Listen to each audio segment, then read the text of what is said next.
Hello guys, and welcome back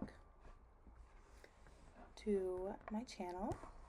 My name is Abrielle if you're new, and today I'll be talking about the houses in astrology from a Hellenistic lens. So let's get right into it.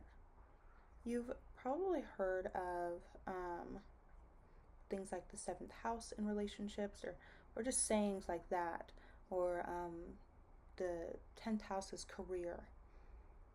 And what people are referring to, and you probably understand as well, you maybe have already heard of some of these terms, but for those of you that don't know, these are one of the modern depictions of, or some of the modern depictions of houses that float around.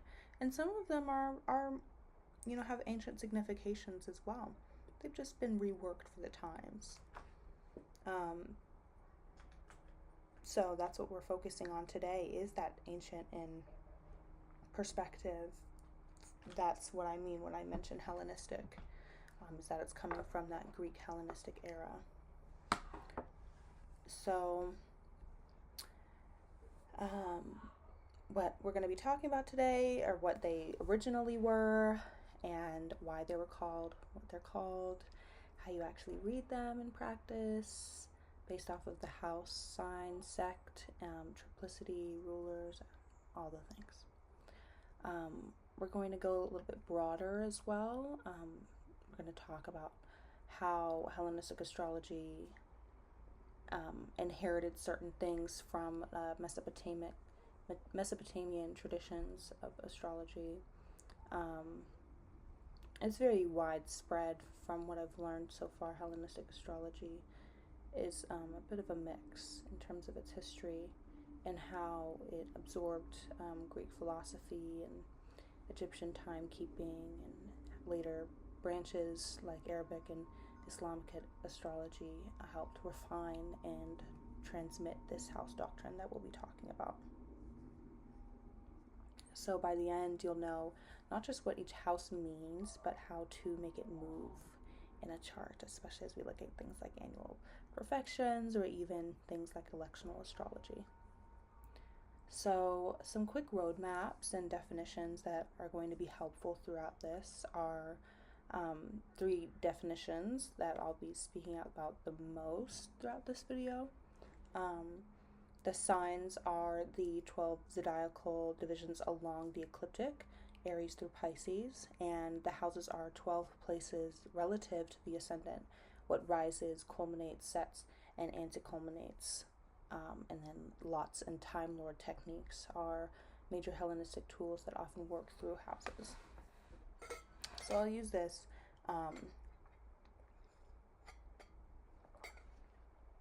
system called whole sign house system. And I typically go the horizontal chart because I like to see it from the perspective of, the rising sign is at, the horizon there. So that's typically what I do and how I look at a chart. So I'll be viewing it from that lens throughout the video. So that means that the entire sign of the ascendant is the first house, and the next sign is in the second, and so on. We'll talk about the angles, why the degree of the ascendant and midheaven matter as well. And then when I'm saying Hellenistic astrology, I'm talking about roughly from the 1st century BCE through the 7th century CE.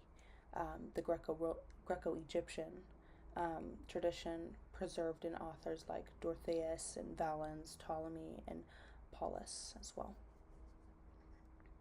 So part 1, where did the houses come from? Where did they come from? I mentioned the Mesopotamian roots, so this is pre-Hellenistic period. Certain characteristics like omen logic and the sky as territory. There are other certain beliefs of who invented the houses and how certain systems came about. A lot of people think it just was erected in one place, and other people think that it is a culmination of many traditions and cultures and, geopolitical movements and things of that nature that created what you see in Hellenistic astrology. So the most accurate answer is not, houses it later Hellenistic form, but more so those building blocks, especially the idea that the sky can be divided into meaningful zones. I feel like the glare is like, oh no. Maybe that's a little bit better. It's nice. Yeah, so in Mesopotamian astrology, early practice was very much omen based, like if Mars appears here, then that happens here. It was usually in the matter of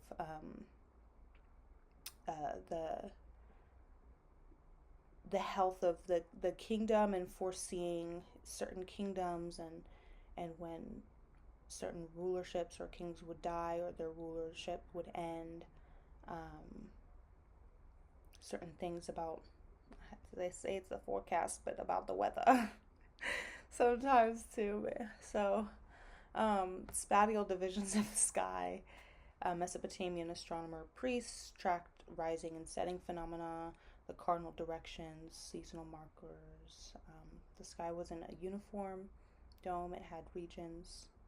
So the zodiac itself, as we know it, was made a bit clearer in the late Babylonian astronomy, where a 12 sign zodiac becomes standardized. That becomes the backbone later for Hellenistic astrology and astrology as we know it today, mainly in pop astrology. So,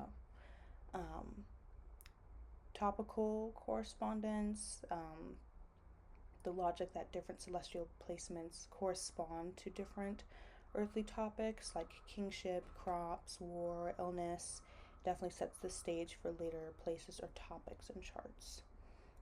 So when we talk mythology, Sumerian and Akkadian myth cycles, what's relevant is less this god equals this house, and more so that the cosmos are structured. There are gates, there are realms, thresholds, descending and ascending pathways. The symbolic architecture pairs naturally with the later Hellenistic concept that certain zones of the chart are more powerful, like the angles. And when we start getting to Egypt, Greece, we start to see a turn to natal astrology, which is a bit more of how we use it today for the individual. So that's what Hellenistic astrology is famous for, is turning the astrology inward to a more psychological perspective as well. I think that our generation really went deep with the psychological mindset of what the system of astrology looks like. But not just that, the fact that we have access to this level of information is very serious, because these are seen as divination tools, and a lot of people cannot handle looking at themselves. That's why it's more of a coaching session when you work with me. I am not a certified therapist. If you were at that level and I felt that you were at that level, I would recommend that. I will never take the place of any professional unless I had that professional degree and certification. But if you're at the point, then you come to me. Yes. To look at oneself is it's a very gratifying experience. Absolutely. It can be. It's not easy, but it's very gratifying for sure. You worked hard for that. You worked very hard to get to that point. You earned it. So this shift happens in a cultural melting pot, even as we see now. Back in that period, Greco-Egyptian Alexandria, where Egyptian timekeeping and decans arise, the 36 star groups used for time and ritual, Greek geometry, philosophical cosmology, and Babylonian zodiacal astronomy. They all blend and mix together. Not all parts of it, but those practices and forms of divination. So the key point, by the time we reach the Hellenistic text, the chart isn't just a map of the sky. It's a life map. The chart becomes symbolic machine. It produces topics of parents, siblings, livelihood, illness, travel, friends, enemies. In the Hellenistic places, topoi, houses as topics, and power becomes an even deeper theme. Um, so, as I mentioned, in Hellenistic astrology, the houses are called topoi, meaning places, and they're not primarily rooms inside your psyche. They're places where life happens. That's where you start to see, you know, annual perfections taking place, because life doesn't just end after you're born. Like, life is continuing to happen, and as we're working within one solar system here, and it finds itself at certain places that relate to your time of birth, the planets. So that's what's covered there. And houses have two intertwined functions. There's a topical meaning, so there's like what area of life is being described. There's strength, visibility, how empowered a planet is to act. I noticed my voice was a little bit not projecting as well. That was sitting weird. The second piece is crucial in Hellenistic astrology. A planet's ability to do something depends heavily on whether it's in a strong place, especially in angle. So when modern astrology says the 12th house is spiritual, Hellenistic astrology is more likely to say the 12th house is a place of hidden enemies, confinement, sorrow, what undermines the native, because it is a cadent and doesn't expect the... Sorry, my eyes are dry for some reason. There we go. Maybe it's the brightness of the screen. Forgot I don't really need it to be so bright to see things. So when modern astrology says the 12th house is spiritual, I already read that. I'm sorry, baby. The house systems, there's a Hellenistic default with them in this whole sign and in angles for the whole sign houses. There's a more simplistic framework. So the ascendant sign is the first house, the next sign is the second house, and so on and so forth, like I mentioned earlier, around the chart until you get to that 12th house. So there's that top horizon, lower horizon, like I mentioned in my previous video, in the Lionsgate portal.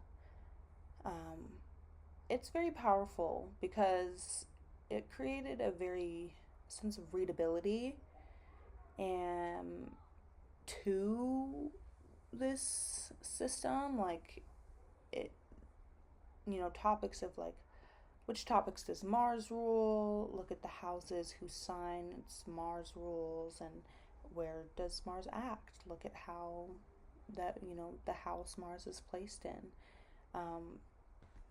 Look at the sign, its dignity, its sect. Is it a day or night chart? Its aspects, conjunctions, trines, squares. Angles still matter as well. You have the ascendant, the descendant, the midheaven, and the Imam Coeli. So the IC, the MC, ASC, DSC. The ascendant degree is where there's bodily life, physical manifestation of the soul, vitality, the native themselves. That's where the rising sign is there. That's why the birth time is important. The time at which you were birthed and you came upon this earth. The mid-heaven degree, the MC, represents action, reputation, visibility. It usually resides at the top of the chart, which is closest to the 10th house, which is a house that is said to dictate over career and visibility within your community, within your life, looking outward, especially because it's at the top half of the chart. So that top half of the chart is considered the day. So you'll see a bit more visibility in terms of the houses and the characteristics of them. The 10th house being one of them, along with the MC. The MC can really act as that stage, even if it's in the 9th or the 11th house, it doesn't even have to be in the 10th house. So you can think of whole sign as more so the topics, and the angles or the spotlights for sure. And then there's quadrant houses in the tradition. Hellenistic authors also knew quadrant approaches like porphyry divisions, and later medieval traditions used quadrant systems more often. But the core stable interpretive language of Hellenistic text uses whole signs in a way that is kind of hard to replace. Even when later authors used quadrant houses, many meanings still map very cleanly from the practice of Hellenistic topoi. So the logic of the 12 houses in this system is, remember the more structural ideas of angular houses. 1, 4, 7, 10 equals power, visibility, ability to act. Succeedant houses, 2, 5, 8, 11, got resources, stability, what follows the angles. Then you have cadent houses, 3, 6, 9, and 12. Numerology may also be important here as well. You have movement, dispersal, less control, less visibility. Especially as half of those houses exist at the bottom half of the chart. And the same is for all of these. There's a little bit of a mix in their characteristics and how they interact. But yes. So the houses that behold, because they are interacting with each other, the houses 3 and 9 are interacting with each other, 6 and 12 are interacting with each other. So your sister sign will always be just right across the way. And the houses that behold the ascendant by whole sign aspect tend to support the life, and those that do not tend to be seen as more difficult. The first house, like I mentioned before, life, body, vitality, seen as the helm of the chart, like the helm of the ship, guiding the rest of your chart like a ship. So in certain questions that might be asked is like, how will you show up in the world, and how strong is the helm, which planets are in the first house and what do they rule. The aspects being made also determine the strength of that house.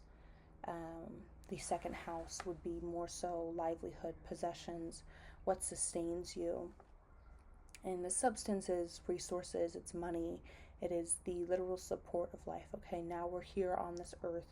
What resources do we have to sustain our bodies first and foremost? Are we healthy? Are we eating the right foods? Do we have access to those? Money is can be a big marker here, an indicator of the financial aspect of one's life.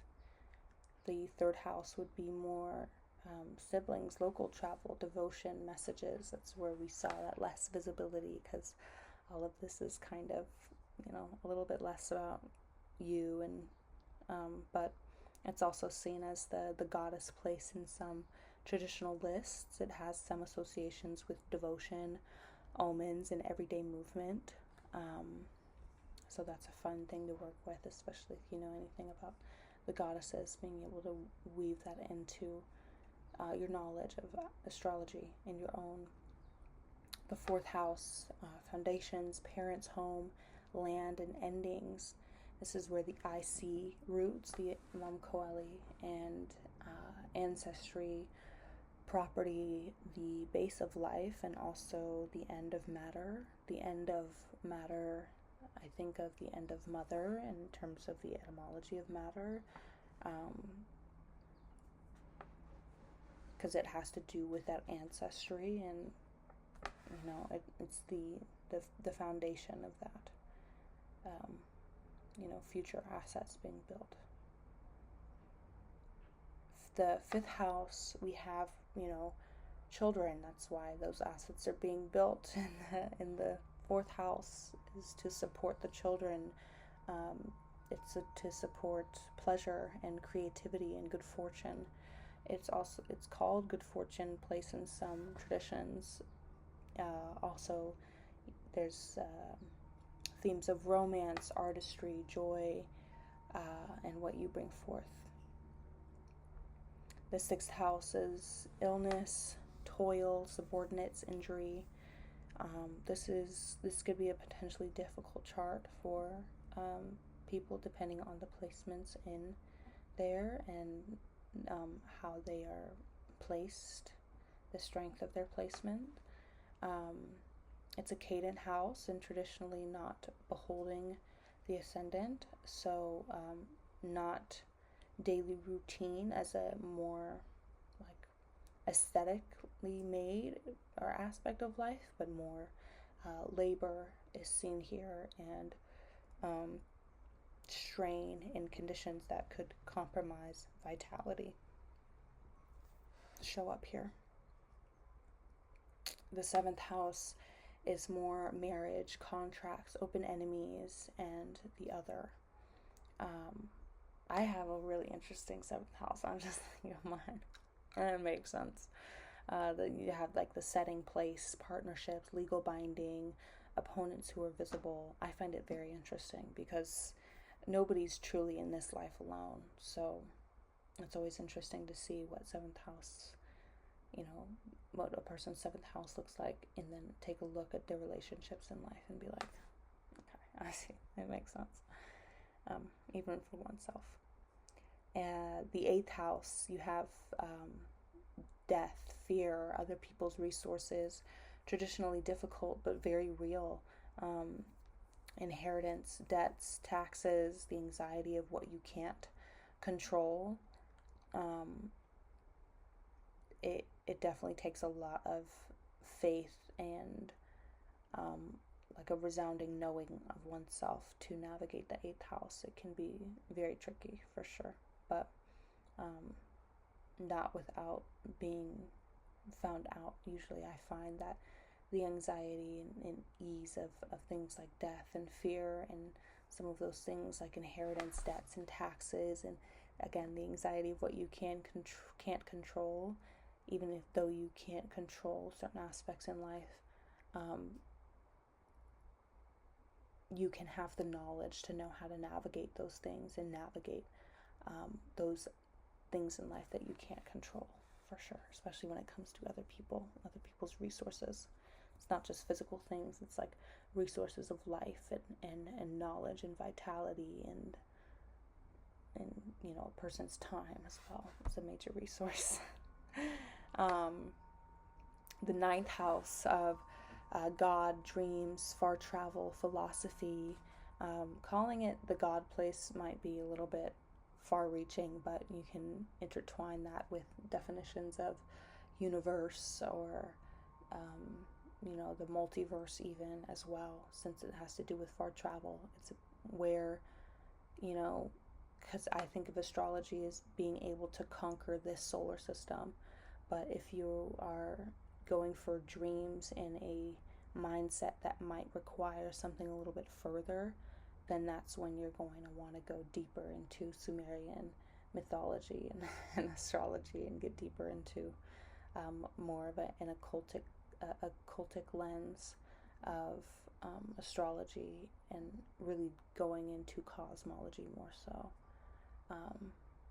because that's really what it has to do. It goes beyond just what the Western world thinks of as God, and it has to do with the actual energies that are just flying through this room right here, and the transmission that you're getting from me and my soul, the plasma, as they say sometimes. So so much more of that exists beyond this solar system, beyond this Milky Way. And tapping in, I think conquering this solar system by conquering your natal chart and understanding your tendencies is like a great starting point to getting and thinking bigger and on a more metaphysical level of that. So the 9th house is really fun. The 10th house is action, profession, reputation, authority, the culminating place, what you're known for, leadership, and public action as well. The 11th house is more friends, patrons, good spirit, hopes, called the good spirit place, allies, community, benefactors, support from others can show up here. And then we have finally the 12th house. So that's, like I mentioned earlier, hidden enemies, confinement, sorrow, self-undoing, kind of like since it's the house directly across from the 6th house, it has to do more so with the psychological aspects of health. So mental health can show up here. Depression can really be a characteristic of confinement, and that sorrow and self-undoing and hidden enemies, because oftentimes our psyche is the biggest hidden enemy, for sure. If you don't control your mind, somebody else will. So control that mind, control that inner critic, because so it's a place of, the 12th house is a place of what undermines life and agency. The mental will take it down. I've had to take it down for me before as well. And it's not necessarily mystical at all, because when we're talking about the psyche, everybody has experienced some bout of sorrow and misunderstanding of where the world will lead them next with, so, oof. I'm projecting a little bit, but I'm sure everybody's had their own little experience of some of these significations in the 12th house. And it's more so about what's hard to see and hard to control. But even though I said if you don't control your mind, it just because it's hard to control doesn't mean that you can't still control it. Okay. So how Arabic and Islamic astrology carried in refined houses has to do with when the Hellenistic body moved into the Arabic-speaking world. Astrology doesn't just survive here; it becomes systemic, even more systemic. Because there were key developments in Arabic and Islamic astrology that affect the house doctrine. So there was a massive preservation and translation of Greek texts, and there's refinement of techniques, perfections, lots, directions, interrogations, more emphasis on horary and electional practice in some streams, where house topics become extremely operational. So in practice, many medieval authors keep the same backbone: 10th, career, action, reputation; 7th, marriage, open enemies; 2nd, money; and 6th, illness and labor.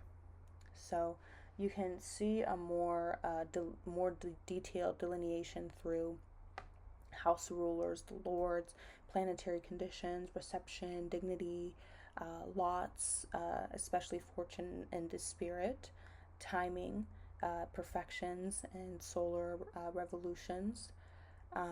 So if Hellenistic astrology gives you an architectural blueprint, medieval Arabic astrology will give you a more engineering manual as well, and perspectives of that, and they weave together. So how to actually read sign triplicity aspects placements.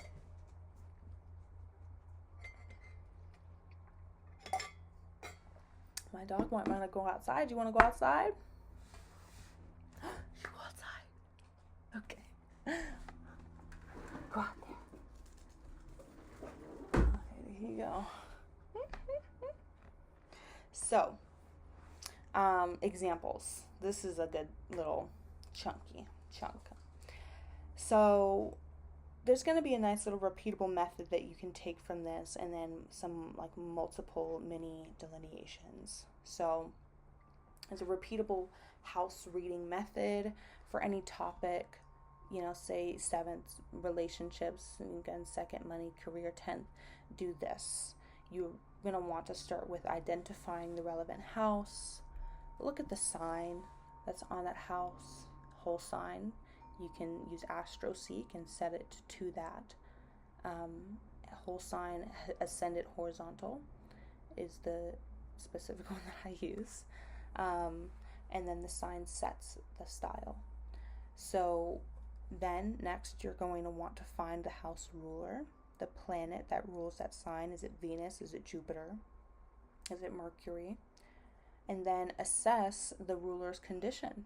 Is it a day or night chart? Remember, day chart will be the 7th through 12th houses, and a night chart will be the 1st through 6th houses. So, day, night. Dignity, is it in domicile, exaltation? Is it in detriment or fall? House placement, angular, succedent, cadent. Aspects, who's helping or harming? Reception, are planets exchanging dignity? And then look at the planets in the house. There are actors on the stage. Are there actors on the stage? Maybe it's empty. That's okay too. It still plays a part.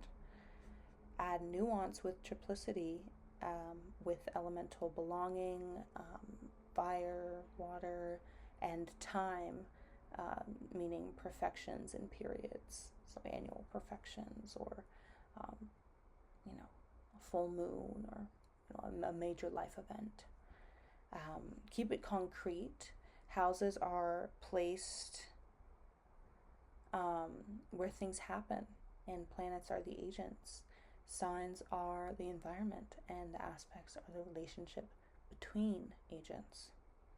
So, an example would be one placement, different signs, Mars in the 7th. Let's do it.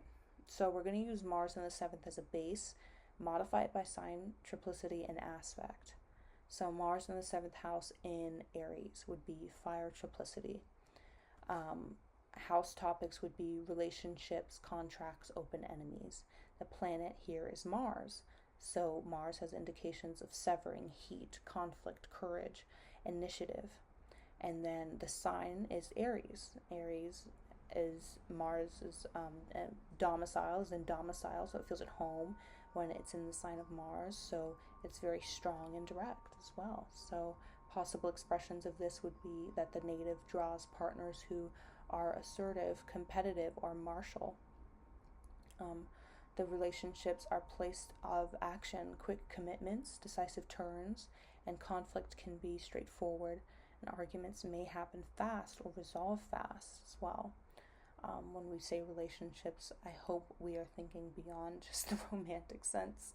Sometimes we tend to do that, but it's really relationships in all aspects. If this is a day chart, then Mars is out of sect, so the heat can become sharper, more public conflict, and more reactive moves. If this is a night chart, then Mars is in sect, and conflict is still there, but it's often more workable, more protective, more strategic as well. It's like more of a cooled down effect. We're in the very dead of heat in August here in Southern California, so I can say as somebody with Mars in a night chart, I'm very grateful, because the heat, I see how it's making people impulsive. Mars in the 7th in Cancers would be a water triplicity. Now Mars is in fall. I have an Instagram post that talks about these aspects like fall and domicile and exaltation. I might actually have a YouTube video as well. Don't quote me on that. If I do, then I'll link it in this one. But in this triplicity, in this water triplicity, the possible expressions would be that conflicts themes show up through emotional reactivity or even family dynamics as well. Because Cancer has to deal with the family and the mother and in the womb as well. So people that are connected through that womb, essentially, not to say it so bluntly, but partners may be protective or moody, tied to home and roots.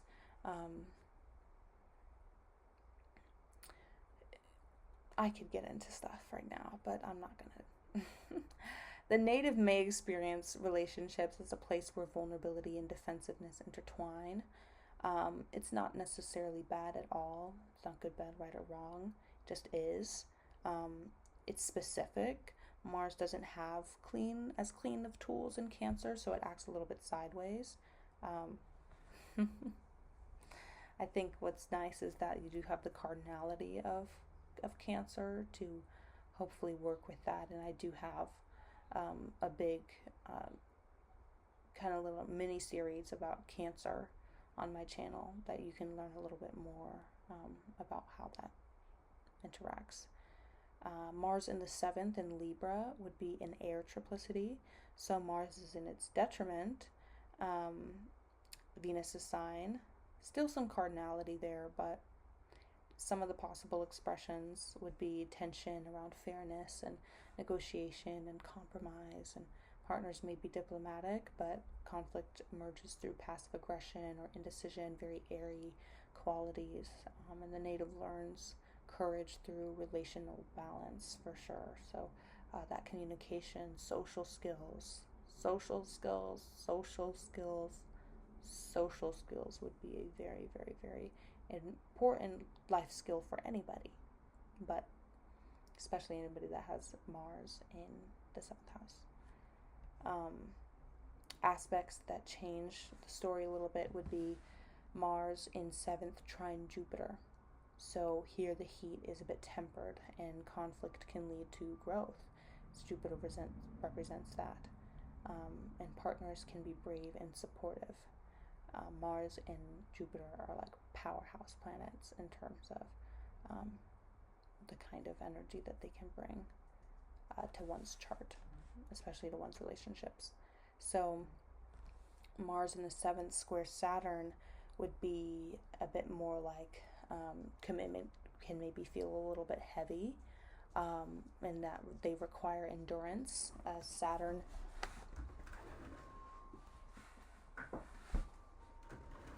characteristic to be able to go long form commitment to something, and then Mars being more that perspective of learning how to endure. Like that would be the Martian quality, and instead of just throwing punches all the time, sometimes learning how to roll with the punches and take the punch from life, and the metaphorical punch. Hopefully nobody's literally getting punched, but rolling with those challenges, it requires that, because conflicts can calcify into resentment if not handled. And it's not just relationships, it's relationships that you have with yourself, not just other people. Like a lot of the time they will reflect the relationship that you have with yourself, relationships that you have. That's why the 1st and 7th house are directly across from each other. So Mars in the 7th with Venus would be let's say it's a conjunction. Attraction here is strong, and passion and conflict mingle. But there's themes of pursuing and being pursued as well. So one house, different rulers. The 2nd house, there's money themes. Let's say the 2nd house is a place of livelihood. Scenario 1 would be We've got Taurus in the second house sign. So Venus rules this house, the second house. So if your second house is in Taurus, then Venus may be your ruler over themes of money in your life. So that's just one of the ways that we can look at the second house. There's many other characteristics and archetypes within it. But if Venus is in the 10th, then it would be livelihood is strongly tied to public reputation, clients, artistry, beauty, mediation. In the 12th, money can be drained by hidden costs, isolation, behind the scenes obligations, or earned through behind the scenes work. Aspected by Jupiter, you've got ease, patronage, generosity. Aspected by Saturn, slow build, frugality, long-term assets. So the second isn't just money. Like I said, it's money according to Venus, doing Venus things in Venus location with Venus relationships. So the other scenario would be Scorpio in the second house sign. Mars rules this.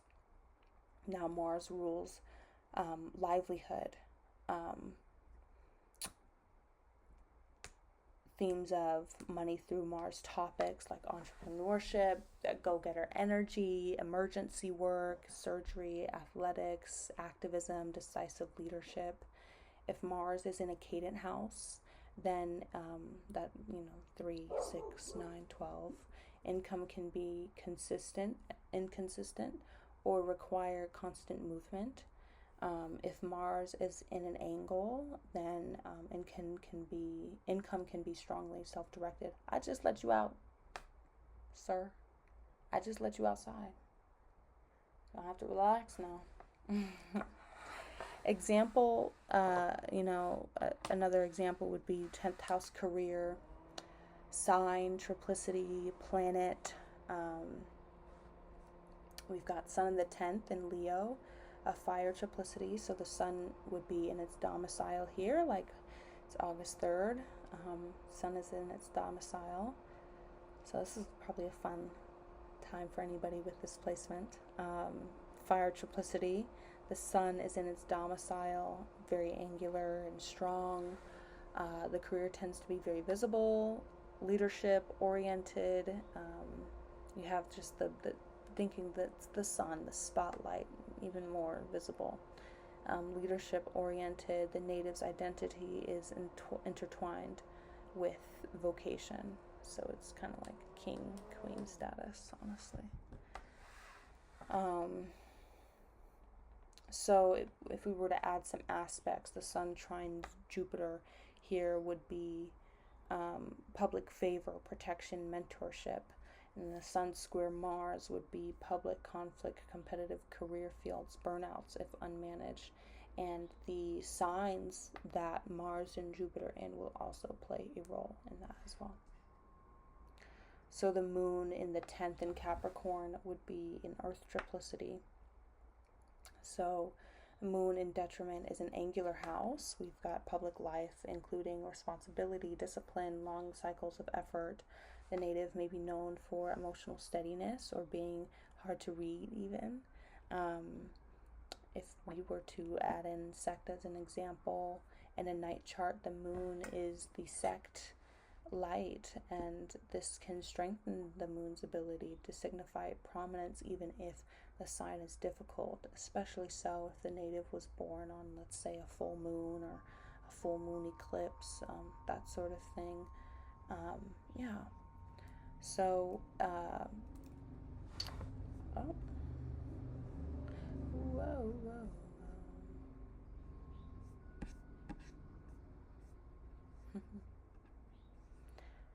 So,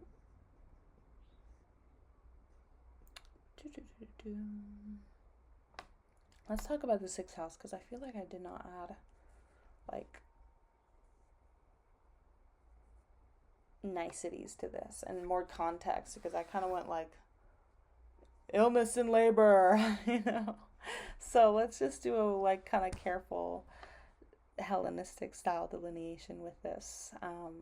So Saturn in the 6th can indicate chronic strain, depletion through obligations, demanding work conditions, feeling bound to duties. This is where annual perfections and living life will teach you how to work with these characteristics, because nobody wants to be depleted. Nobody wants chronic strain. Nobody wants demanding work conditions, okay? And even if we do, then we want it to be fun, and we want it to be passionate, and we want to, still have our vitality and not be depleted, okay? This is the things that I'll be teaching you how to do in my containers where we work with your chart, is that you're not going to have that feeling of being bound to certain duties. You'll be able to work with your chart in assessing and applying the right boundaries that are needed, and live a life that keeps you, healthy, mind, body, and soul. But again, mitigation depends on condition. Saturn in domicile, Capricorn, Aquarius, the native can structure labor and build resilience. Saturn receiving a trine from Venus or Jupiter would bring up themes of supportive routines and allies. Saturn square Mars would risk of injury through, potential injury through overwork or conflict. So Hellenistic astrology is not fatalistic in a simplistic way. It's more so descriptive of the terrain, and these are, stress points and trigger points, and there's supports as well that balance that. The chart is meant to be viewed holistically. And speaking of holistically, let's, kind of do a mini walkthrough of what we've gone over. So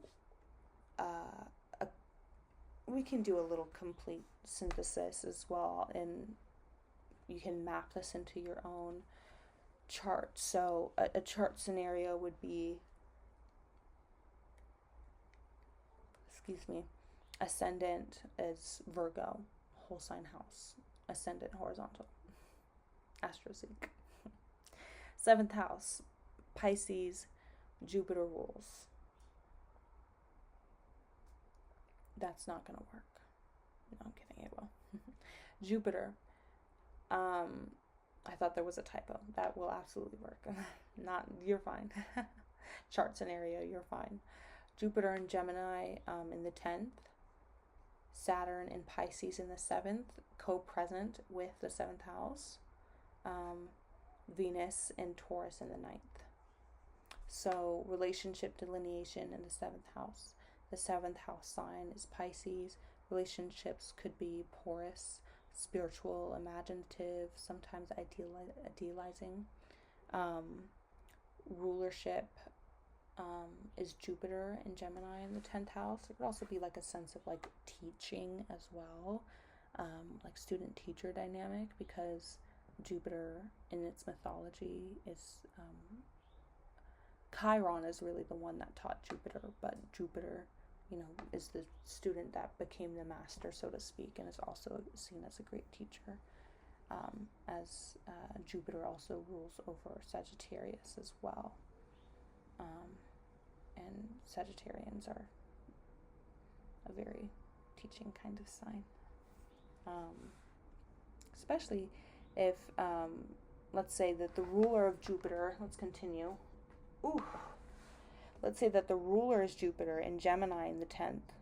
So partners would connect to career and public life. You seeing the connection here? The relational story. If you were looking at a chart, it's helpful to look at a chart as you watch this as well, because you can kind of go through and see how this plays out. And the relational story is shaped by communication, Gemini, learning, Gemini, duality, Gemini, the twins. Let's say Saturn in the 7th adds a sense of seriousness, delay, more so like, what's that called? Delayed gratification, boundaries, commitment tests. His Saturn is out of sect, then it can feel a bit colder or more restrictive. Say Venus in Taurus in the 9th can mitigate shared values, spirituality, devotion, higher learning together, harmony through ritual, travel or belief, again, those higher belief systems. So this is a sample of what Hellenistic house interpretation looks like, and it's definitely a weaving of things. It's never just one word, and each person is different and truly has their own cosmological DNA. So that's the houses through a Hellenistic lens. Very, very, very rudimentary, but the history, the conceptual logic, and the applied technique. So if you take one thing away from today, let it be this: that houses are places, topoi, signs are the environment, planets are the actors, aspects are the relationships, and the ruler is the manager of the place. When you read it that way, the chart stops being a list of meanings and it becomes a living system, just as you are, just as you are.